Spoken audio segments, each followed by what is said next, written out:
have generalized anxiety disorder, which usually manifests in its sort of worst case scenario as extreme acute hypochondria. It means that I am convinced that I am sick and or dying at all times, based on usually very minuscule things that most people wouldn't even notice about their own body. So I'm sort of hyper aware of what's happening in my body and thinking like, oh, this means this, and I'm gonna die in like, a day. So yeah, and it can sort of became so paralyzing where I would feel like paralyzed for hours or days where I feel like I couldn't even do anything because I was so anxious that like death was on the horizon. Attitude adjustment required.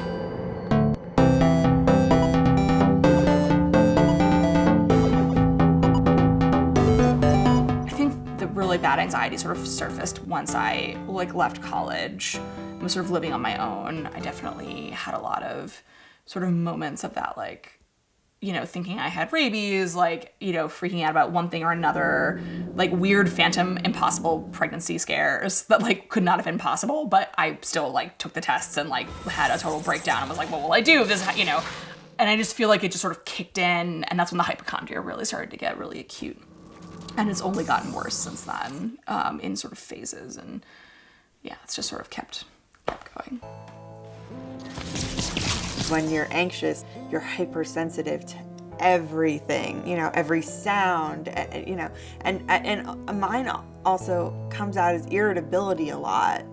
But I just wish people could understand, this doesn't just affect one facet of your life. It is your life. It affects everything you do. So the best way to understand what an anxiety disorder is to understand what it is not. When you think about an anxiety disorder, you think about worry and stress and anxiety. But these are normal parts of the human experience, they're beneficial to us in some ways. It becomes a disorder when it starts to negatively impact your life in a significant way. So there's a difference between stressing, oh, I've got this upcoming exam, and stressing about, if I get on this airplane, it's going to crash and then everything's going to burn, and you start to catastrophize, or you take the anxiety or worry and it goes to an extreme and it negatively impacts your life. I am a nanny, and I also go to graduate school to become a librarian. I went to my primary care doctor and she asked me 8 questions, and I ranked pretty much as the most depressed that you could be. And then when I went to see the psychiatrist, he definitely agreed I had major, depressive disorder. And they still call me generalized anxiety because I tend to have anxiety around a lot of different things. There was a really good YouTube video I watched once. It talked about, get naked, set a warm bath, light candles, all that. Now turn off the lights, drain the water, and just sit there, in the freezing cold. That is depression. And I wish people could understand that. It is physical, it is mental, it affects every part of your life. And so does anxiety. It's the feelings that you might get before you take a test. I feel like that getting dressed in the morning, and it can happen out of the blue. Some days I'm great. Some days it's everything that triggers me.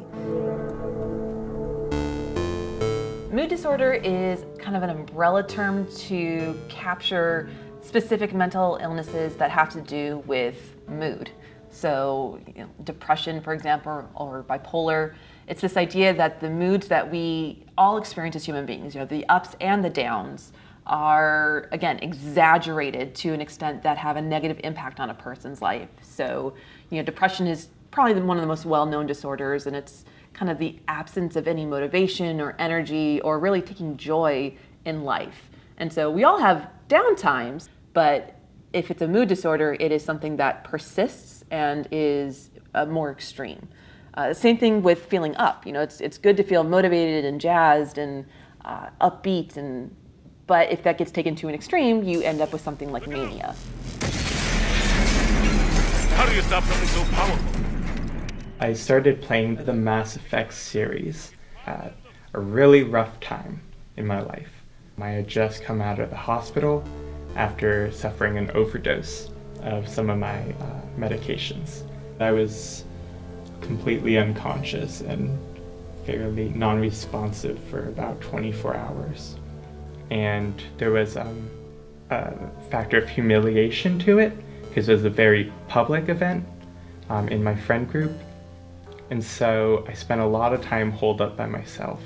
And even if it's just simulated, the ability to kind of see interactions and to hear a story and to see a happy ending again was incredibly helpful in my own healing process. So the plot begins relatively simple with this character facing what for them is just a normal challenge, and quickly grows into them standing against the complete destruction of all life. While we might not all have to save the universe, we all face those moments where we have these situations being put on us that are so far beyond what we think we can manage. And Commander Shepard in the game is able to pull through them. And that is an incredibly powerful message that one person and their friends can go against these impossible odds.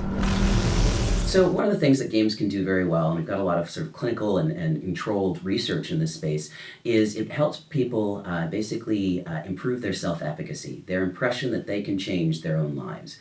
So in the case of, say, a role-playing game, what that does is it provides them almost evidence, experience in trying to affect anything from fear of heights to anxieties around socialization, and sometimes taking on that role is part of the benefit, but also we can structure games using a combination of psychology and sociology to create environments that help people ease themselves into some kind of treatment. I feel like probably with depression, games like The Sims and more like simulation-based games help me more, because I can get completely absorbed into basically an imaginary person's life. It's kind of like reading a book, you know? You go right in and you don't have to think about your life. You can focus on their life and their problems. Games are also very mentally stimulating, so they are able to channel the energy that you might experience in, say, a manic episode, or they can also bring up the energy level in someone who is depressed by giving them a goal that is achievable. It makes them feel like they have something accomplished. A lot of times in therapy, if someone's severely depressed, getting out of bed can be an accomplishment because it can be incredibly difficult and debilitating. Whereas when you give someone a game, you get that feeling of success almost immediately. I am a current master's student at American University in game design, and I'm also on staff at AU. I'm also a musician and an avid gamer. I'm diagnosed with bipolar disorder and generalized anxiety disorder. After an incredibly rough day, or if symptoms are acting up or anything like that, the ability to just kind of return to something that is so familiar and that doesn't require that kind of forethought can be a wonderful centering experience. More specifically for me, for some of the symptoms that I deal with that keep me away from people or keep me wanting to feel isolated, games provide a safe means to kind of maybe practice or rehearse positive social interactions again. Being able to meet with my friends through a digital avatar can be so much easier than trying to leave my house and actually meet them in person. Just the lowering of those stakes can be so powerful. So one of the things I think that play does generally, just getting people in a play state, is it actually gets them to take down some of those anxieties that often cripple them in other social environments. So if you think about a child on a playground, that invitation, do you want to play or let's play, really does change the state that people are, the mental state that people are in. And it's an easy way to start incorporating actual treatment into the space for whoever's playing.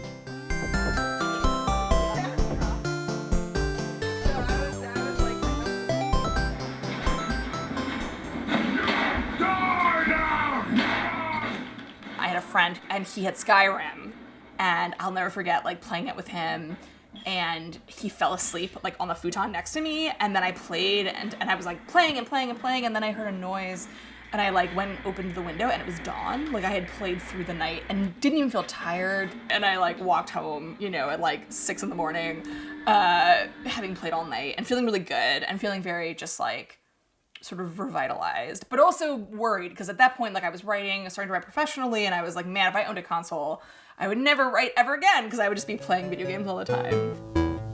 My debut book is coming out in a week and a half, which is astonishing to me. It's called Her Body and Other Parties. It's a short story collection. It just got longlisted for the National Book Award, which is crazy and exciting. When people find out that I play video games, I think there's some level of surprise. Other writers, I think, sometimes wonder like how I have the time, that's completely legitimate, because I mean, writing does take a lot of time. And I sort of explain my system, which is like I use it as a reward system. Like I don't do it first thing in the morning. I do it after I've done all my work for the day. Like I have this way of doing it that helps me kind of balance it out. So besides medication, for my anxiety, it's helpful for me to have certain things that I call it kind of a flattening of my mind. So my mind is racing all the time. And I read a lot, but when I read, my mind is engaged in a way where it's still racing. So like those thought processes are still happening. But the thing that really helps sort of flatten my brain out is TV or like watching something, but even more video games. It's weird because it sounds bad. It sounds like what everybody says about video games that are bad, which is like you're not thinking when you're doing it. But like for me, it's like that I need that quiet, and I just start playing, and like whatever is sort of going through my head, it just kind of like vanishes. Flow is a cognitive state, and it's basically that sweet spot you feel when you're in the zone. So think about kind of a plane where on one side is challenge and on the other side is boredom or something that's not challenging. Flow is that perfect spot in between, because if something is too challenging or too difficult, we tend to get frustrated or anxious and we quit. If something is too easy, we get bored and we quit. So flow is the channel between those two states where we're right on the edge of our ability, and we feel like if we just keep trying, we can get there. So one of the benefits of flow state is we can actually try and induce people into flow states in order to get them to relieve some anxieties, and also to get them to focus and practice specific skills. If we can balance skill and challenge for any given player, whether that's a player of an instrument, someone working on a creative problem, or someone playing a game, what we've discovered is that they enter this flow state when they're right in the optimal balance of their own skill set and the challenge being presented to them. And what's great is when people are in a flow state, they lose track of time, they are actually performing at an optimal level.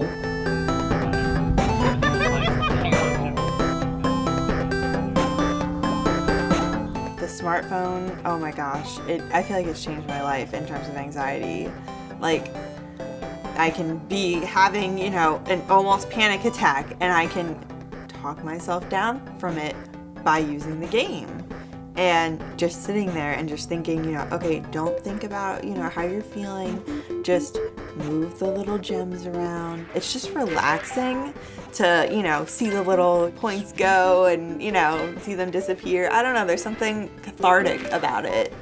It calms my brain and it gives me something else to think about, because I feel like a lot of anxiety can be, helped with distraction.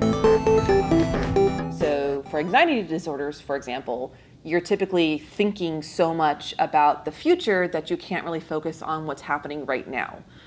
Games require you to be in the moment and immersed in the game itself, and that you're thinking about the rules of the game and the structures and the boundaries and what happens in that environment. So one way in which they help is that they they distract. They reorient the person towards a different set of thoughts and beliefs that are ongoing.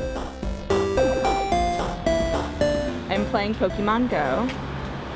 It's nice because, I mean, just sort of, you have to sort of walk to play. So it's just sort of a way of getting you out.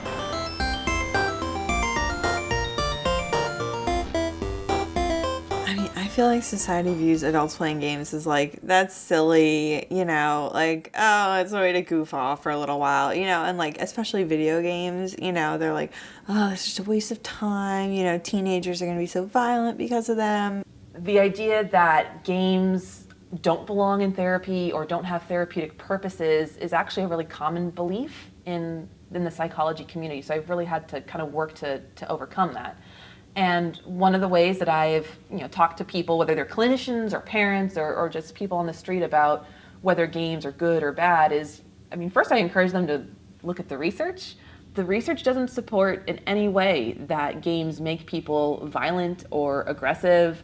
The conversation around addiction is incredibly unstable, and there's no consensus that this is a thing. Although when you look around in the world, you would think that there is. That news headlines and the media present games usually as a negative, and games are usually only talked about when something bad has happened and not all the positives that can happen. I know for me and for all of my friends who play games, any like increases in violence or aggression or those kind of common narratives are just completely false. If anything, it's a nice kind of escape to work out issues that's not in the real world. It's been proposed that internet gaming disorder should be considered a mental health disorder. And the way that's come about has been largely by researchers adopting questionnaires from gambling research and try to estimate the prevalence of video game addiction. But I think there's a huge problem when you take criteria that are used to assess adults who are perhaps seeking treatment and apply them to children who are not seeking treatment and who are also children. In my own personal experience, I had an ex who played a lot of World of Warcraft, and I'm what is known as a widow of Warcraft. Our relationship broke down as a result of him playing the game to the point that our relationship couldn't continue. And so I initially went into this research trying to work out exactly what had gone wrong and thinking that internet gaming addiction or internet addiction generally might really be a thing. And from my research, I've now looked at it and I don't think that he really was addicted. As is the case with many gamers, they have other what's called comorbid disorders, other disorders which occur at the same time as what looks like addiction, so depression, anxiety, autism spectrum disorders, or even they're just experiencing something in their lives and it's situational. And playing the games is just a way to get through that, or it's a way to express that. And so I think that's what was going on, not addiction. Sometimes I think valid coping strategies to deal with, your own personality or the problems you face in the world that might get wrongly labeled as an addiction. And I think that's one of the main problems and the risks, is that we end up doing people a disservice because the whole notion of video game addiction puts a focus on the games, and if games and the gaming behavior is a symptom of something else, then that will just further create problems and it'll make it more difficult to see what's actually going on. So one of the challenges, I think, for the gaming world and for games world is essentially that people tend to dismiss them as sort of frivolous, but the psychology, anthropology, and sociology all indicate that actually games are of high value both for practicing skills, for exploring ideas, for a kind of socialization that's unique to play, and for really encouraging people simply to engage in different kinds of thinking. When you're playing a game, you're doing something very constructive. You know, you're building confidence and collaboration and problem solving and visual spatial orientation and all these other skills that come with playing. Games give us all these opportunities to kind of fulfill these really basic human needs we have for connection and challenge and success. And when you think about mental illness, those kinds of things are typically missing. You know, from across the spectrum, there's always something that's not there, or there's too much of something in other cases. So games are able to help mental health as an avenue to get needs met. Play is important for children. It is how they learn and grow and expand their mind. And I think the same thing is true for grown-ups. Like, it is a stress reliever, and it just teaches you a lot. It teaches you about you, it teaches you about the world. You know, like, you can learn so much from playing.